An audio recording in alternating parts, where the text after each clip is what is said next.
ಗರ್ಭ ಸಂಸ್ಕಾರ ಇದರ ಬಗ್ಗೆ ಸಣ್ಣ ಮಾಹಿತಿ.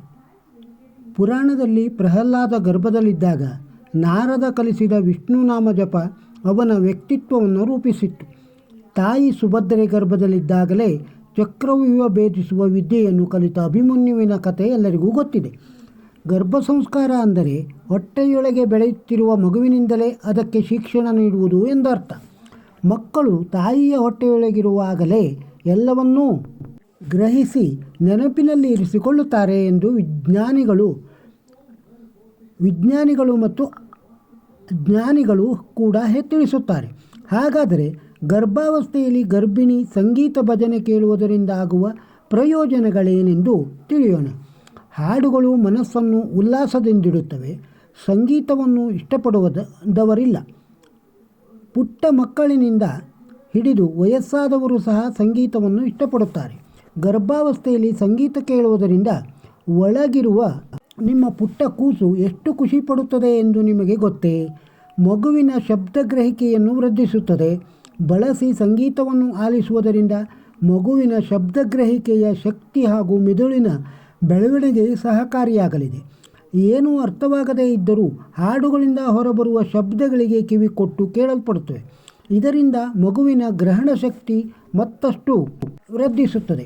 ಮಗುವಿನ ಚಲನವಲನ ವೃದ್ಧಿಸುತ್ತದೆ. ನೀವು ಹಾಡುಗಳನ್ನು ಆಲಿಸುವಾಗ ಶಬ್ದ ತಾಳಗಳ ಅನುಗುಣವಾಗಿ ಮಗು ಹೊಟ್ಟೆಯೊಳಗೆ ಚಲನೆ ಮಾಡುವುದು, ಕಾಲಿನಿಂದ ಹೊಟ್ಟೆಗೆ ಒದೆಯುವುದನ್ನು ಮಾಡುತ್ತದೆ. ಇದು ಶಬ್ದಗಳಿಗೆ ಮಗು ಹೇಗೆ ಪ್ರತಿಕ್ರಿಯಿಸುತ್ತದೆ ಎಂದು ತಿಳಿಸುತ್ತದೆ. ಸರ್ವತೋಮುಖ ಬೆಳವಣಿಗೆಗೆ ಕಾರಣವಾಗುತ್ತದೆ. ಕೇವಲ ಮಾನಸಿಕವಲ್ಲ, ಶಾರೀರಿಕ ಬೆಳವಣಿಗೆಗೂ ಸಂಗೀತ ಸಹಕಾರಿಯಾಗಿದೆ ಎಂದು ವಿಜ್ಞಾನಿಗಳು ತಿಳಿಸಿದ್ದಾರೆ. ಕರ್ಕಶ ಹಾಡುಗಳು ಮಗುವನ್ನು ಕೋಪೋದ್ರೇಕನನ್ನಾಗಿ ಮಾಡುತ್ತವೆ.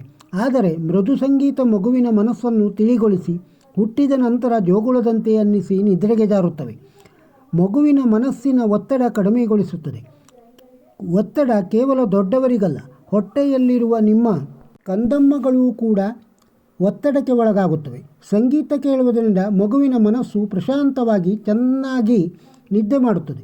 ಹುಟ್ಟಿದ ನಂತರ ಜೋಗುಳದಂತೆ ಗರ್ಭಾವಸ್ಥೆಯಲ್ಲಿ ತಾಯಿ ಸಂಗೀತ ಕೇಳಿದರೆ ಮಗುವಿನ ಮೆದುಳು ಅದನ್ನು ಗ್ರಹಿಸಿ ನೆನಪಿನಲ್ಲಿ ಉಳಿಸಿಕೊಂಡಿರುತ್ತದೆ. ಹುಟ್ಟಿದ ನಂತರ ಅದೇ ಹಾಡನ್ನು ನೀವು ಮಗುವಿನ ಕೋಣೆಯಲ್ಲಿ ಕೇಳಿದರೆ ಮಗು ಸುಲಭವಾಗಿ ನಿದ್ರೆಗೆ ಜಾರುತ್ತದೆ. ಇವೆಲ್ಲದರಿಂದ ನಮಗೆ ತಿಳಿದು ಬರುವುದು ತಾಯಿ ಗರ್ಭಾವಸ್ಥೆಯಲ್ಲಿ ಮಾಡುವ ಕೆಲಸಗಳು ಅವಳ ಮನಸ್ಥಿತಿ ಮಗುವಿನ ಬೆಳವಣಿಗೆಯ ಮೇಲೆ ನೇರ ಪರಿಣಾಮ ಬೀರುತ್ತದೆ.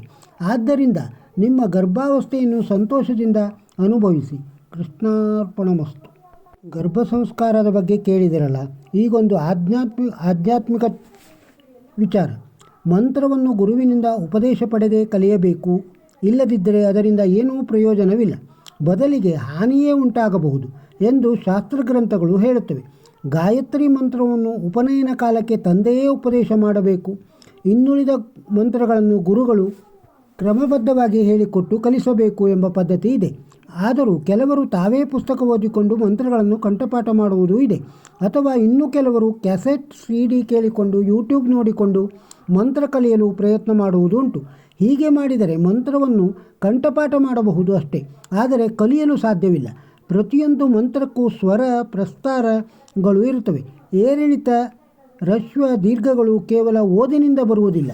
ಇನ್ನು ಮಂತ್ರಗಳನ್ನು ಕೇವಲ ಬಾಯಿಪಾಠ ಮಾಡಿದರೆ ಅವುಗಳ ಅರ್ಥ ಯಾರು ಹೇಳಿಕೊಡುತ್ತಾರೆ? ಮಂತ್ರಗಳನ್ನು ಹೇಳಿಕೊಡುವಾಗ ಅವುಗಳ ಅರ್ಥ ಹೇಳಿಕೊಡುವವನೇ ಗುರು. ಹಾಗೆ ಕಲಿತರೆ ಅದು ನಿಜವಾದ ವೇದಾಧ್ಯಯನ. ಏಕೆಂದರೆ ಮಂತ್ರಗಳಲ್ಲಿ ಜೀವನದ ನಿಜವಾದ ಪಾಠವಿದೆ. ಹಾಗಾಗಿ ಅದನ್ನು ಗುರುಮುಖೇನ ದೀಕ್ಷೆ ಪಡೆದು ಕಲಿಯಬೇಕು ಎನ್ನುವರು.